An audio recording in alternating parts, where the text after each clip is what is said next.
कहानी की शुरुआत ऑस्ट्रेलिया से होती है, जहां जूनियर नाम के एक 19 साल के लड़के को जेल भेजा जा रहा था। तलाशी लेने के बाद उसे उसके कमरे में भेज दिया गया, जहां उसकी मुलाकात एरिक नाम के एक और कैदी से हुई। उन दोनों ने आपस में कोई बातचीत नहीं की, पर इसके बावजूद भी एरिक किसी चीज को लेकर तो काफी ज्यादा डरा हुआ था। अगले कुछ दिनों तक जूनियर अपने आप को जेल के मुताबिक ढालने में लगा हुआ था, और इसी दौरान उसकी नजर ब्रेडन नाम के एक कैदी पर पड़ी, जो अक्सर सैम नाम के एक व्यापारी के साथ फोन के जरिए चेस खेला करता था। और असल में ब्रेडन और सैम चेस के बहाने एक बहुत बड़े अपराध की प्लानिंग में लगे हुए थे। और एक दिन जब जूनियर वहीं पास से गुजर रहा था, तो उसकी नजर ब्रेडन के चेस बोर्ड पर पड़ी, और उसने एक ऐसी चाल देखी जो शायद उस वक्त ब्रेडन को भी नहीं पता थी। और जब उसने इस बात को ब्रेडन को बताया, तो पहले तो वो जूनियर के तेज दिमाग से काफी खुश हुआ, और इसके बाद उसने जूनियर को उससे दूर रहने के लिए कहा। इसी दौरान जूनियर को पता चला कि एरिक को डेव नाम का एक कैदी और उसके साथी अक्सर परेशान किया करते थे, और जेल के बाकी कैदी इस चीज को ऐसे नजरअंदाज करते थे कि मानो कुछ हुआ ही ना हो। और एक रात अपने कमरे में वापस जाने के बाद जूनियर ने देखा कि एरिक आखिरकार इस चीज से परेशान होकर अपने बचाव के लिए एक चाकू की धार को तेज करने में लगा हुआ था। और जब जूनियर सोकर उठा, तो उसने देखा कि एरिक की लाश जमीन पर पड़ी हुई थी, जिसका मतलब ये था कि उस चाकू को उसने डेव के लिए नहीं बल्कि खुद के लिए तैयार किया था। ये देखकर जूनियर ने आसपास के लोगों को मदद के लिए बुलाने की कोशिश की, पर वो चाहकर भी अपने साथी को नहीं बचा पाया। और अब एरिक के जाने के बाद डेव और उसके साथियों का अगला निशाना कोई और नहीं बल्कि जूनियर ही था। और एक शाम उसे अकेला पाते ही डेव और उसके साथियों ने उसे घेर लिया, लेकिन ऐन वक्त पर ब्रेडन और उसके साथियों ने जूनियर को बचाया, जिसके बाद ब्रेडन ने उसे बात करने के लिए अपने कमरे में बुलाया। ત્યાં उसने सबसे पहले जूनियर को कहा कि उसे खुद के लिए लड़ना होगा, कोई और नहीं लड़ने वाला उसके लिए। और साथ ही वो ये बात अच्छे से जानता था कि जूनियर अकेला डेव और उसके आदमियों से नहीं लड़ सकता, इसलिए उसने जूनियर के सामने एक प्रस्ताव रखा, जिसके मुताबिक वो और उसके आदमी जेल के अंदर जूनियर की रक्षा करेंगे, और इसके बदले में जूनियर को जेल से निकलते ही ब्रेडन के कुछ काम करने थे। उसकी पूरी बात सुनने के बाद जूनियर ने सोचने के लिए कुछ दिनों का समय मांगा, और कुछ दिनों बाद एक बार फिर से डेव और उसके साथियों ने जूनियर को अकेला पाकर उस पर हमला कर दिया। और इस बार भी ब्रेडन ने ऐन वक्त पर वहां पहुंचकर उसे बचा लिया, और साथ ही डेव का आतंक खत्म करने के लिए उसने डेव को सीढ़ियों से नीचे गिरा दिया। इस घटना के तुरंत बाद ही जूनियर ने ब्रेडन की कही हुई बात को मान लिया, और अब उसे जेल से निकलते ही सैम नाम के एक आदमी से मिलना था, जो उसे हथियार के साथ साथ एक छुपने का ठिकाना भी देने वाला था, जिसकी मदद से जूनियर को एक हेलीकॉप्टर को हाईजैक करके जेल के अंदर लाना था, ताकि ब्रेडन और उसके साथ ही जेल से भाग सकें। कुछ महीनों बाद आखिरकार जूनियर की रिहाई का दिन आ ही गया, और बिल्कुल प्लान के मुताबिक वो जेल से निकलकर सीधा सैम के पास पहुंचा, जिसने उसे एक बीच साइड अपार्टमेंट के साथ एक सूटकेस में कुछ सामान दिया। अपने नए अपार्टमेंट को अच्छे से देखने के बाद जब जूनियर ने वो सूटकेस खोला, तो उसमें कुछ नकली पासपोर्ट के साथ साथ कपड़े और एक बंदूक भी थी। उसी रात ताशा नाम की एक खूबसूरत लड़की उससे मिलने के लिए आई, और उसने जूनियर को अपने मिशन के लिए कुछ पैसे और एक फोन दिया। उसकी खूबसूरती देखकर तो जूनियर पागल ही हो गया था। आशा सैम के लिए काम करती थी, और अपना काम होते ही तुरंत वहां से चली गई। अगली सुबह जूनियर विल्सन नाम के एक रिटायर्ड फौजी के पास गया, और ठीक ब्रेडन के ऑर्डर्स के मुताबिक उसने विल्सन से कई सारे खतरनाक हथियार खरीदे, और उन्हें चलाने की थोड़ी सी ट्रेनिंग लेने के बाद वो एक टूरिंग कंपनी के ऑफिस गया।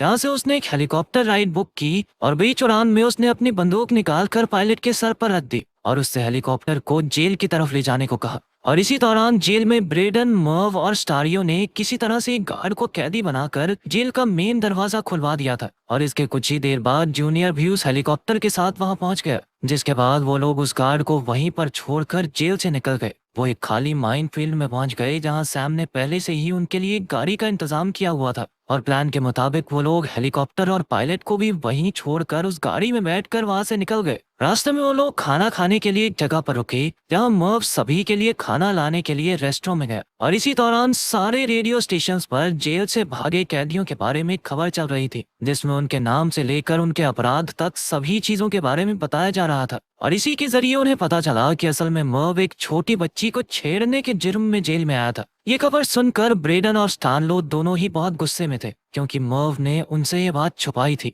और इसी गुस्से के चलते जब मर्व वापस आया, तो ब्रेडन ने उसे पीटना शुरू कर दिया, जिसके बाद वो लोग उसे एक अधमरी हालत में ही रोड पर छोड़कर चले गए। थोड़ी देर बाद वो तीनों उसी बीच साइड अपार्टमेंट में पहुंचे जो सैम ने उन्हें दिया था। टार्लो को तो वो घर बहुत ज्यादा पसंद था, पर ब्रेडन ने कहा कि वो लोग यहाँ सुरक्षित नहीं है, क्योंकि वो घर चारों तरफ से खुला था। अगर गोलियां चलेंगी ना भाई, हर तरफ से गोलियां बरसेंगी हमारे ऊपर। इसके बाद वो सभी सैम से मिलने के लिए उसके घर गए, जहां सैम ने उन्हें असली प्लान के बारे में बताया। असल में सैम का प्लान एक गोल्ड माइन से पूरी 6 सोने की ईंटें चोरी करने का था, और इसके लिए उसने उन सभी के एंट्री कार्ड्स भी बनवाए ताकि वो लोग इलेक्ट्रिशियन का बेस बनाकर उस माइन में घुस सके। और इस प्लान में कामयाब होने पर सैम उनमें से हर एक को 2-2 मिलियन डॉलर्स देने वाला था। और इतने बड़े इनाम के बारे में सुनते ही ब्रेडन तुरंत इस चोरी के लिए तैयार हो गया। उसी शाम जूनियर एक बार फिर से ताशा से मिला, और अभी वो उससे बात करने की कोशिश कर ही रहा था कि तभी सैम के भतीजे जॉश ने उसे अचानक से पानी में धक्का दे दिया। जूनियर को तैरना नहीं आता था और इसीलिए वो पूल में डूबने लग गया, और तभी ऐन वक्त पर ताशा ने पूल में कूदकर उसे बचाया।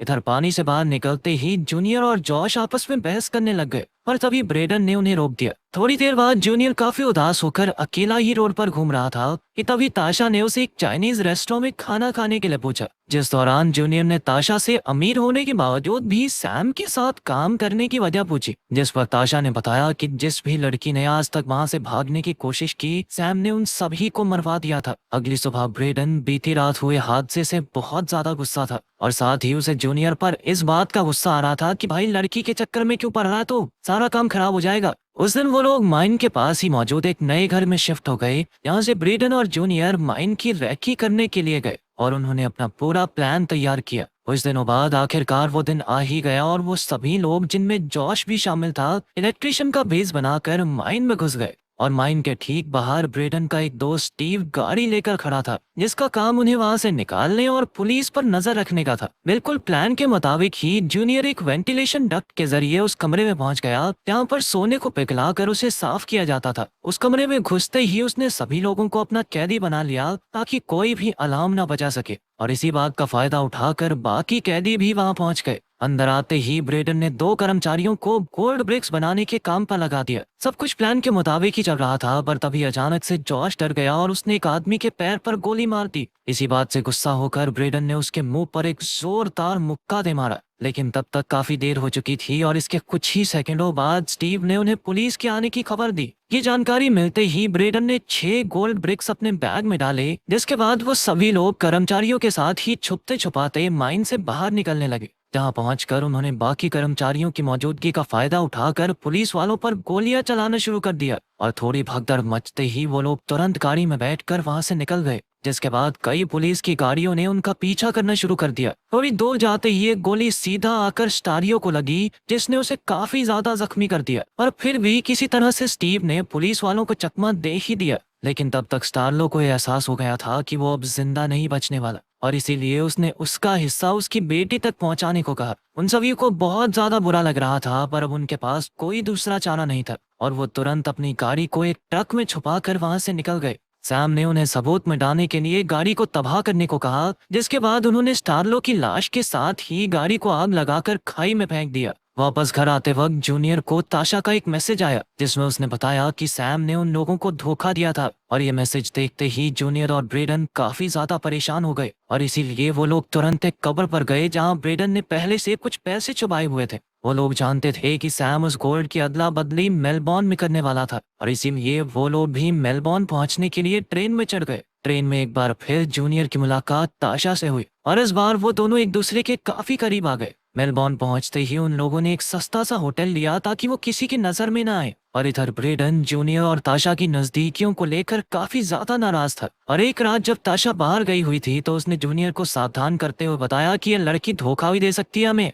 आखिर काम तो अपने बॉस के लिए ही करेगी ना। ब्रेडन ने जूनियर से कहा कि भाई तू ज्यादा पैसे ले लियो, लेकिन इससे रिश्ता तोड़ दे, मान ले मेरी बात। और बदकिस्मती से ताशा ने उनकी सारी बात सुन ली, जिसके बाद वो नाराज और परेशान होकर वहां से भाग गई। पर जूनियर ने अपनी सफाई देने के लिए ताशा का पीछा करते हुए उसे रोक लिया, जिसके बाद ताशा ने उसे सावधान करते हुए कहा कि देख लियो तो अपना काम पूरा होते ही ना ये तुझे धोखा देगा, सबसे पहले ये आदमी। इसी दौरान सैम के एक शूटर वेन को ब्रेडन और उसके साथियों का पता मिल गया था, जिसके बाद उसने तुरंत ही वहां पहुंचकर अपनी बंदूक ब्रेडन के सर पर तान दी, क्योंकि सैम ने ब्रेडन के सर पर एक इनाम रखा हुआ था। पर ब्रेडन ने बड़ी ही चालाकी से वेन को ज्यादा पैसों का लालच देकर सैम की धोखेबाजी के बारे में बताते हुए उसे अपनी ही टीम में शामिल कर लिया। अगली सुबह जूनियर और ब्रेडन एक साथ उस जगह पर पहुंचे जहां सोने की अदला बदली होने वाली थी, और उनके वहां पहुंचते ही उनकी नजर जॉश पर पड़ी, जो सैम की जगह पर डीलर से अदला बदली करने आया था। पर तभी अचानक से वेन ने एक पिकअप ट्रक को फुल स्पीड में लाकर उन दोनों गाड़ियों में मार दिया, जिसके बाद उसने वहां मौजूद सभी लोगों पर अंधाधुंध गोलियां चलानी शुरू कर दी।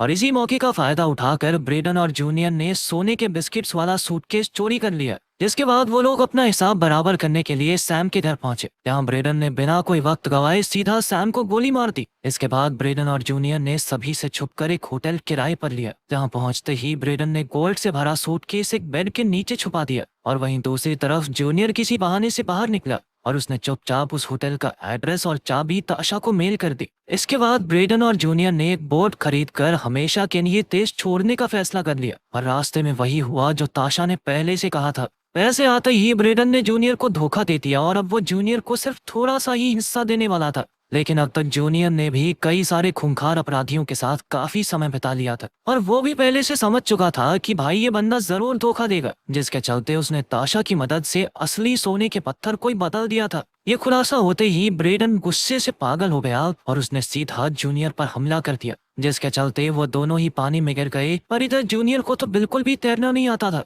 लेकिन बिना सोने का पता पूछे ब्रेडन उसे मरने भी नहीं दे सकता था, तो वो उसे पकड़कर वापस बोट पर ले आया। और जूनियर के होश में आने के बाद ब्रेडन कहने लगा कि भाई मान गया तुझे, तूने बढ़िया चालाकी दिखाई। जूनियर ने वादा किया कि भाई मैं तेरे जैसा नहीं हूँ, मैं तेरे हक का पैसा तुझे जरूर पहुंचाऊंगा। जिसके बाद वो अकेला एक छोटी सी बोट में बैठकर वहां से निकल गया। अगर वीडियो पसंद आई तो लाइक कर देना, चैनल को सब्सक्राइब कर देना। मिलते हैं अगली वीडियो में।